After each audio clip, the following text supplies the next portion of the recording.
When you think of Pokemon villains, who do you think of first? Giovanni, Cyrus, Ghetsis, Volo? I don't blame you if those guys are the first people you think of. Although these are good villains, they have a lot to be desired.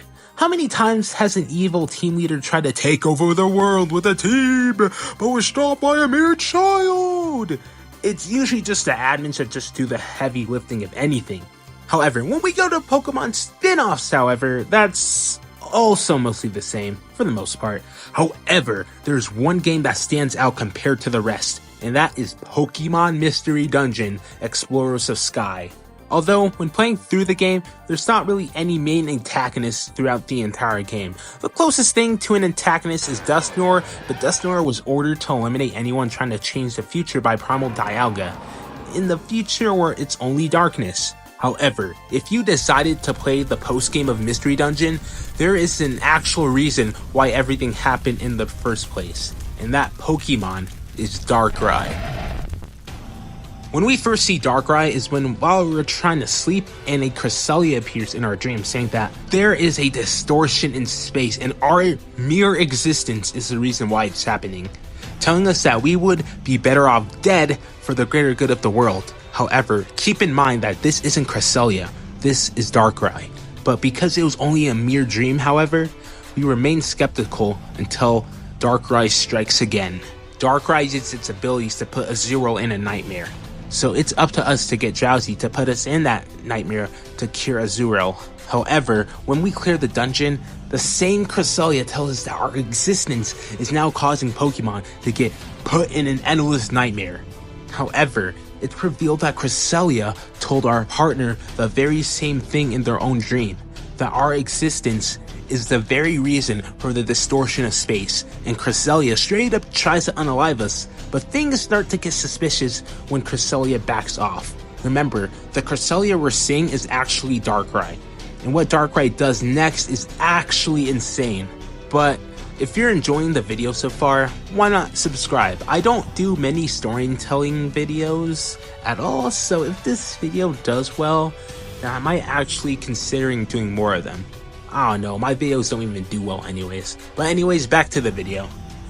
So after we free Azurill from his nightmare, we then learn of Palkia, the governor of space. And what happens next here is actually insane.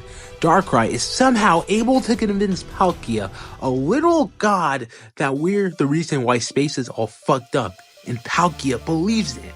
And so you know what Palkia does next? Palkia straight up invades our home, abducts us, and then literally tries to kill us. This is honestly the most normal thing that has happened in this game so far. But yeah, we inevitably, fight Palkia, we beat him. But here's the interesting thing that happens next. Palkia gets engulfed in a nightmare, and Darkrai asks us if we want to go in. No one will most likely say yes. Cresselia then comes in and keeps repeating that we cease to exist, and if we just die, the distortion in the fabric of space will be removed, and Darkrai successfully convinces us that we should be killed right here, right now, in order for the greater good of the world. However, things start to get extremely suspicious, but that's when Cresselia is about to kill us. The real Cresselia comes out and exposes the fake as a Darkrai. Here, Darkrai admits that he's the one who's been causing the mass distortion of space. However, what's interesting is that Darkrai wasn't even wrong to begin with, because we travel to the future in the main story, we are causing an actual distortion in space, and that's part of the reason why we can't even evolve in the first place. However, our distortion is not life-threatening, but all that aside, our final objective is to capture and defeat Darkrai once and for all. After we get through the Dark Crater, we finally get to see Darkrai and his intentions are with the world, and this is where everything gets revealed. Darkrai reveals to us that he wants to rule over a world where everything is darkness. Why? Well, that's the thing. We don't know. And that's actually one of the few flaws I find with this character personally. The thing with most villains we see on televised media is that they at least have a motive on why they do the things they do. Although their motives might be extremely flawed, at least there's a motive behind it. Darkrai seems to be the one of those characters to just cause mass destruction just because. but what Darkrai does afterwards is actually insane. Turns out Darkrai was the one who sabotaged Temporal Tower, and in the original turn of events, Darkrai succeeded. No one in the original turn of events was there to stop the planet's paralysis, and Dialga can't do anything to stop it since Dialga was literally turning insane.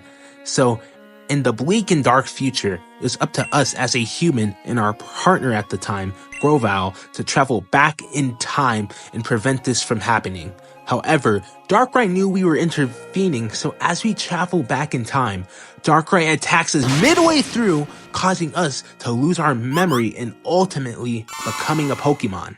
So if you really think about it, every event that has happened in the main campaign of the Mystery Dungeon story was all because of Darkrai.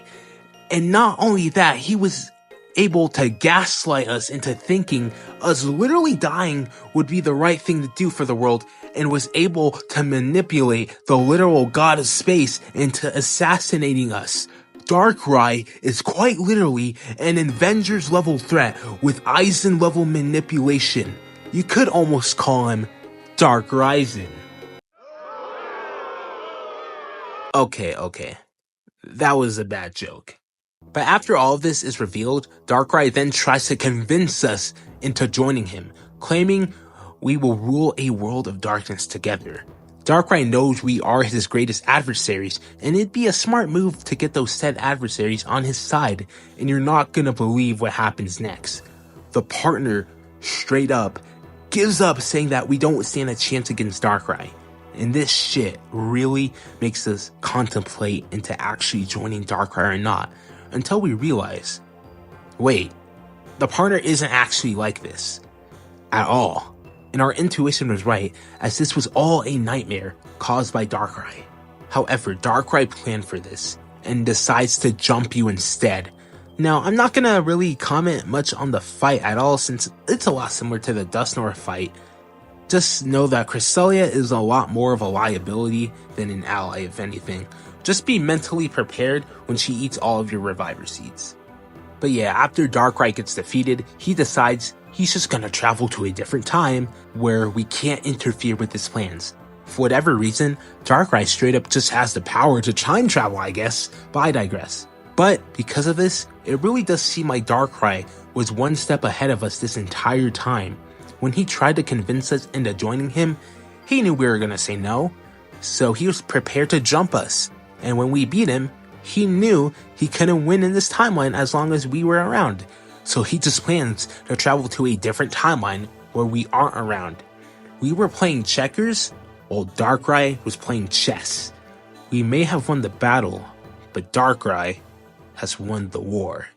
However, one thing Darkrai was not prepared for was divine intervention, because at the last second, Palkia shows up and strikes Darkrai mid-travel, destroying the dimensional hole, and it's implied that Darkrai lost his memory, just like we did oh so long ago. Now this actually brings up the infamous theory of Darkrai is actually the player character that gets turned from a Darkrai to a human, and then later gets turned into another Pokemon. And we travel to a time where we coexist with a Darkrai in the past, creating some type of time loop. Although this theory does sound interesting, it does seem a bit too convoluted in my opinion. And that, ladies and gentlemen, was the rise and fall of Pokemon's greatest villain. And yeah, that's gonna be it for today's video. If you enjoyed it, make sure to subscribe to the channel, like the video, join the Discord, and comment down below your favorite Pokemon villain. Anyways, I'll see you guys in the next video. Peace.